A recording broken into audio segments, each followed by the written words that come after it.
friends, welcome back to Food Prep Guide. I would like to have another canning chat with you today. We aren't too terribly far from canning season, which I'm really excited about.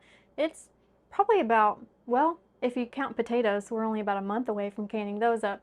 But we're probably on average 3 months away from canning season. So one thing that I wanted to share with you is the things that have become the absolute must-have canning items in my canning pantry. I'm not going to go through every single recipe because that would just be entirely too long of a video, but I do want to go through the canning categories and give you specific examples of the items categories that I'm discussing. I went through and I spent a good bit of time really thinking through this and looking through my notes of over the past year of what we've used, what we haven't, what are the recipes that we really like, what are the empty spots in my canning pantry now that we're only 3 months away, how many of my shelves are still completely full, meaning we didn't use them much, and how many are almost completely empty or completely empty, meaning we used a whole lot. So I picked those based on that, and I also picked these items based on versatility. I don't like one-time use things or single-use canning items, and these canning items that I have chosen generally have multiple uses, meaning you can make them into multiple meals, not just one thing. Okay, let's get started. By the way, if you would like help building your food storage, scroll down to the description box of this video and click this link for our free 1-year food storage plan. We calculated a year's supply of food for one person, then broke that data down into a week-by-week list of items to build your pantry on a budget. We'll send it straight to your inbox. If you're new here, we invite you to subscribe and hit the notification bell so you don't miss all of our upcoming food preservation, pantry storage, and gardening tutorials. Now back to the kitchen.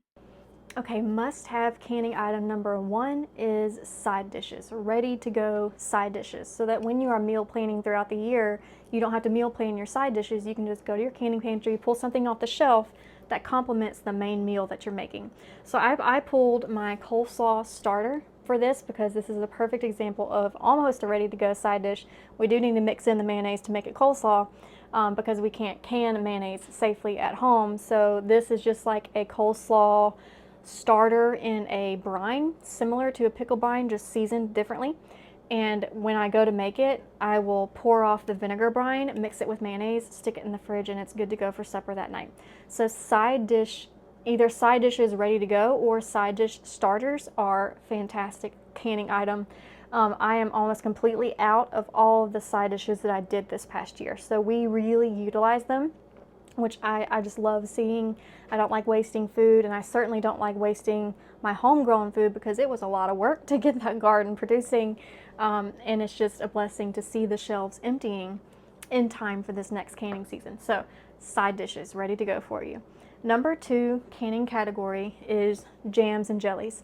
I feel like this is kind of obvious, but I wanted to discuss something that really surprised me about 2 years ago with jams and jellies. When I first started canning jams and jellies, it was just to put on a biscuit. We do breakfast for supper and generally every other Friday night, and I will try to make some biscuits, and people can choose what kind of jam or jelly that they want on their biscuits. And I have 3 young children. They love a good PB&J, so I knew it would be good for that too. What I did not know is that not only are the jams and jellies good for flavorings for oatmeal and yogurt, but every now and then, if you've been canning for a while, I'm sure it has happened to you that you have one jar or even a whole load of jars sometimes, they just don't set quite right. And this one did set, so it's not a very good example, but when a jam or jelly doesn't set quite right, it's just it's more liquidy, almost straight liquid like a syrup. But even those are fantastic for flavoring oatmeal and yogurt. And oatmeal and yogurt is something that we eat all the time. We eat oatmeal or a form of oatmeal almost every day, at least probably 5 days a week, and we have gotten into the habit of making our yogurt every week as well.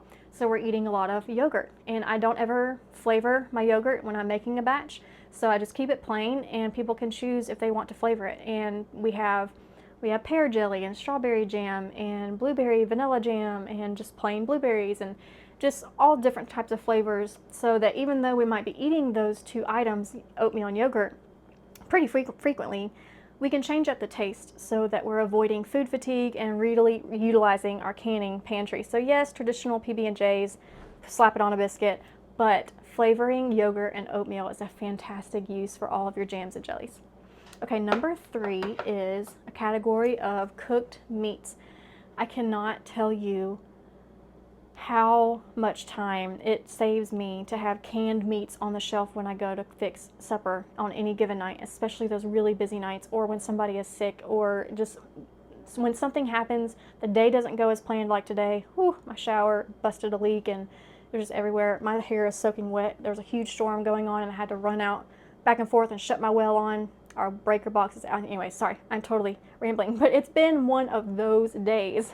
So I am actually going to be pulling off a jar of my canned meat to put in our meals tonight because I didn't thaw any meat out because of the craziness that happened this morning. So having canned meats on your shelf ready to go, just to, you know, if anyone's brand new, it's already cooked.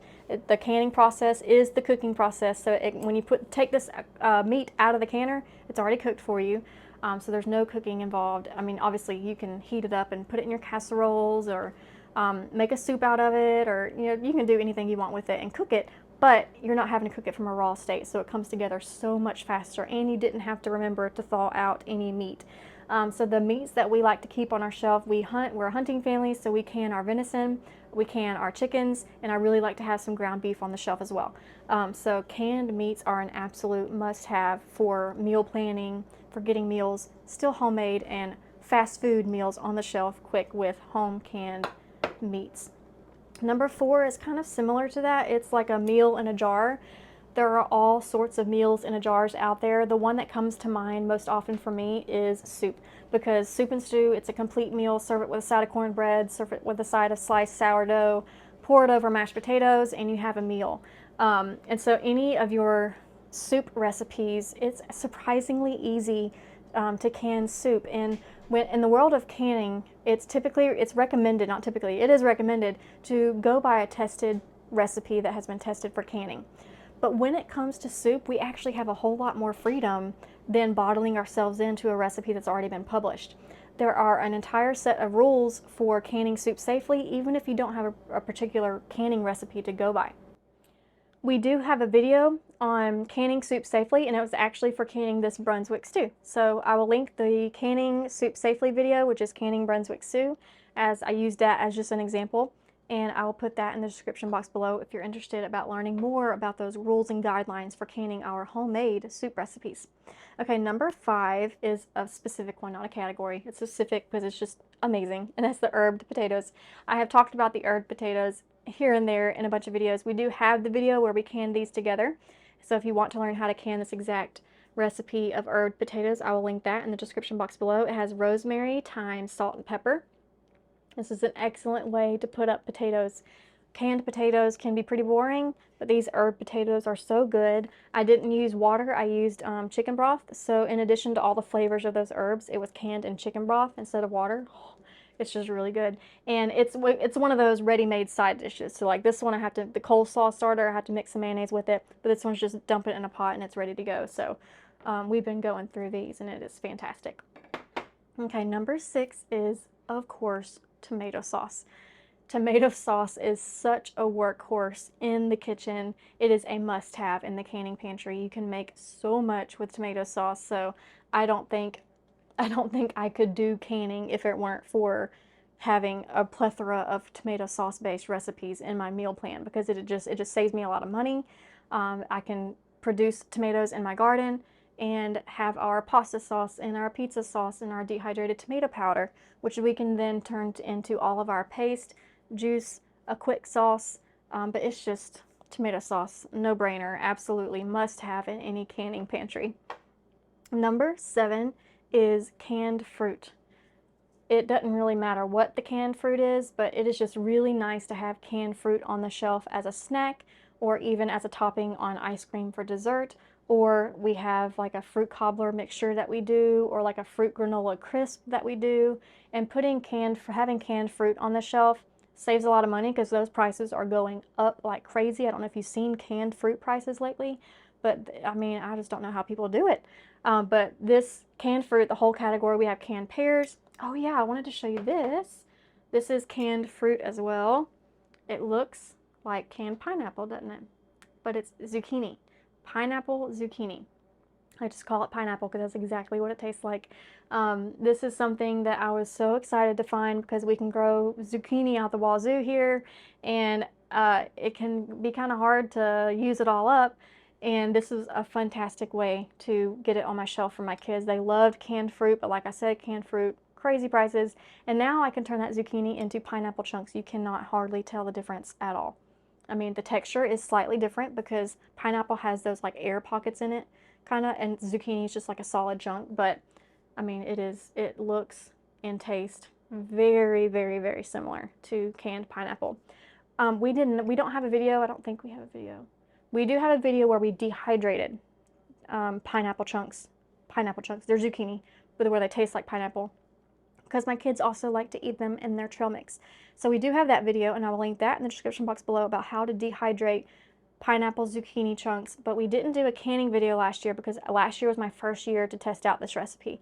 And I don't like canning something for the very first time, and because I don't know if it's going to turn out good, I don't know if it's going to taste good, and I don't want to pass anything along to you that's just absolutely gross. But Lord willing, we will absolutely bring you along and show you how to can up some zucchini pineapple later on this year when our zucchini comes in. Okay, last but not least is a category, and that is single ingredient vegetables. So single ingredient vegetables, I mean, that's like, you know, half of your aisle at the grocery store of your canned goods. It's single ingredient vegetables for a good reason. Very versatile. You can throw them into soups, stews, casseroles, your crock pot meals, put them in a side dish, or put them in a pot, heat up for a side dish. Just very multi-purpose. So we like to have green beans and carrots and potatoes in our canning pantry in pretty good large volume. We also love sweet peas, but I actually choose not to grow and can those because I tried one year and it was just really disappointing the amount of yield that I needed, or the amount of peas that I needed to get the amount of pints that I needed for my family throughout the year. And it was just, I would have to grow like 100-foot row of sweet peas just to get the amount that we needed. And to me, it wasn't worth it. So I do spend the money at the store for those canned sweet peas. But green beans, carrots, and potatoes, just a fantastic thing to have in your canning pantry, or any other vegetables that you like. Okay, y'all, I hope that was helpful. One thing that I was doing a lot of research on when I first started canning was just the recipes. You know, you got to start somewhere, and I just wanted to know what were some good things to start with. And I did can a lot of things that my family didn't love because I just didn't know. I was just testing out recipes, and that's how we learn. But these category of items, I can almost guarantee are going to give you the most bang for your buck as far as cooking meals all throughout the year versus having like a super specialty item that you might like, might not like, or might only serve, you know, once a month. These categories of foods that I've mentioned today are workhorses in the canning pantry. Okay, y'all, hope that was helpful, and we'll see you next time. Bye.